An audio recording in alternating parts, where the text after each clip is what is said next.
Hey guys, this is दीपक ध्यानी। स्वागत है आपका अपने YouTube चैनल सरल प्रोग्रामिंग में। आज से हम स्टार्ट करने वाले हैं जावास्क्रिप्ट की सीरीज। तो देखते हैं जावास्क्रिप्ट क्या होती है, कैसे यूज करते हैं और इसका यूज कहाँ पर है। तो अगर आप हमारे चैनल पर नए हैं तो प्लीज़ हमारे चैनल को सब्सक्राइब कीजिए और शेयर भी कर दीजिए। ओके, तो देखते हैं जावास्क्रिप्ट क्या होती है। जावास्क्रिप्ट आपकी एक स्क्रिप्टिंग लैंग्वेज है।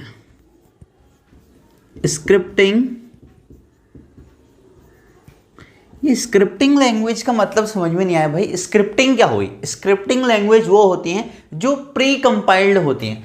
मतलब प्री कंपाइल्ड अगर मैं कह रहा हूं, इसको आपको कंपाइल करने की ज़रूरत नहीं होती है।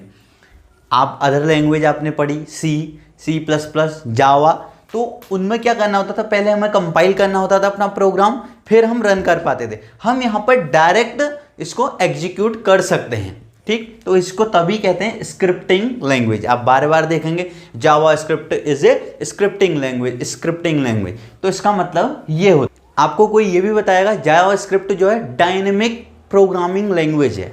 हाउ? डायनेमिक प्रोग्रामिंग लैंग्वेज कैसे है? जैसे आप अदर लैंग्वेज में सीखते थे, आप अगर वैल्यू लेते थे, डेटा टाइप लेते थे इंट a = 10, मीन्स ये इंटीजर डेटा टाइप है और ये a वेरिएबल है। तो ये कैसी वैल्यू को होल्ड करेगा? खाली इंटीजर को। अगर आपने यहां फ्लोट लिखा है तो फ्लोट कैसी वैल्यू को होल्ड करेगा? डेसिमल वाली वैल्यू को।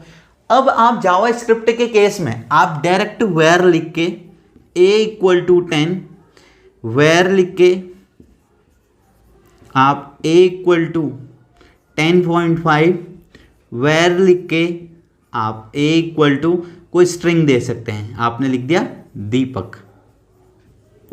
तो जावास्क्रिप्ट को इसीलिए डायनेमिक प्रोग्रामिंग लैंग्वेज कहा जाता है। जैसे इसको a के पास इंटीजर वैल्यू पहुंची तो इसने इसको ऑटोमेटिक समझ लिया भैया ये इंटीजर है। अगर जैसे 10.5 पहुंचा, इसको ऑटोमेटिक कन्वर्ट कर लेता है, ये फ्लोट है। जैसे जैसे डबल कोट्स या सिंगल कोट्स की वैल्यू पहुंची तो ये समझ गया कि ये कैसी वैल्यू है, स्ट्रिंग वैल्यू है। तो इसको बताने की जरूरत नहीं पड़ती है, ये ऑटोमेटिक वैल्यू के अकॉर्डिंग आपकी वैल्यू को समझ जाता है कि इंटीजर है, फ्लोट है, स्ट्रिंग है, कैरेक्टर है। ठीक, तो इसीलिए इसको हम क्या कहते हैं? Dynamic programming language. ठीक, तो इसको अभी तक आप समझे कि स्क्रिप्टिंग लैंग्वेज क्यों कहते हैं, डायनेमिक प्रोग्रामिंग कहते हैं। एक चीज और कहा जाता है जावास्क्रिप्ट के लिए कि ये क्लाइंट सर्वर और सर्वर साइड लैंग्वेज है। क्लाइंट साइड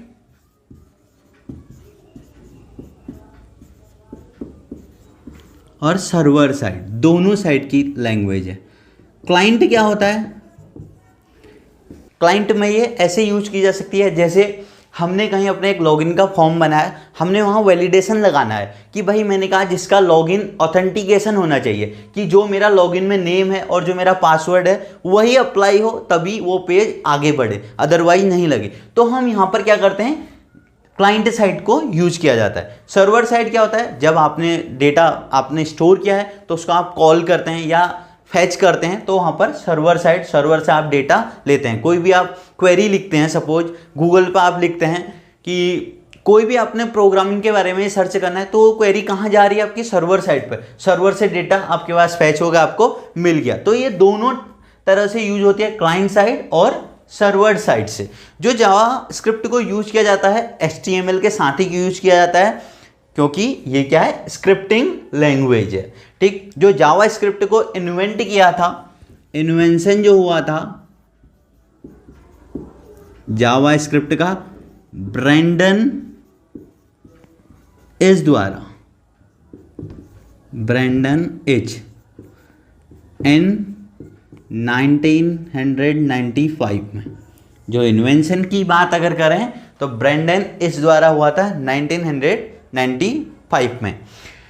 तो ये तो कुछ मेन बातें थी। स्क्रिप्टिंग लैंग्वेज है, क्लाइंट साइड, सर्वर साइड है, इन्वेंशन पता चल गया है, प्री कंपाइल मतलब स्क्रिप्टिंग के साथ है, डायनेमिक प्रोग्रामिंग पता चल गया है। तो ये सारी चीज़ें हमें पता चली कि जावास्क्रिप्ट क्या होती है।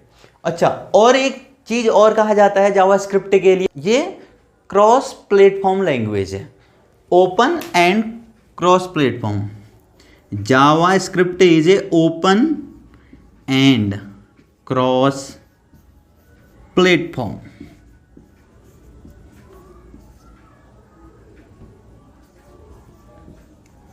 ये क्रॉस प्लेटफॉर्म का मतलब क्या होता है?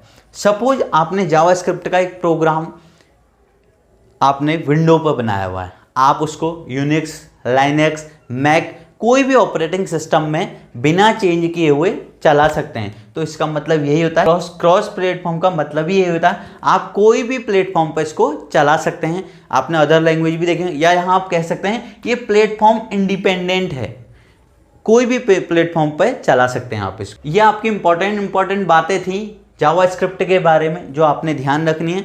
नेक्स्ट वीडियो से हम स्टार्ट करते हैं कि जावा स्क्रिप्ट में वेरिएबल कितने टाइप के होते हैं। अगर आपको वीडियो अच्छी लगी तो प्लीज़ वीडियो को लाइक कीजिए और हमारे चैनल को सब्सक्राइब कीजिए।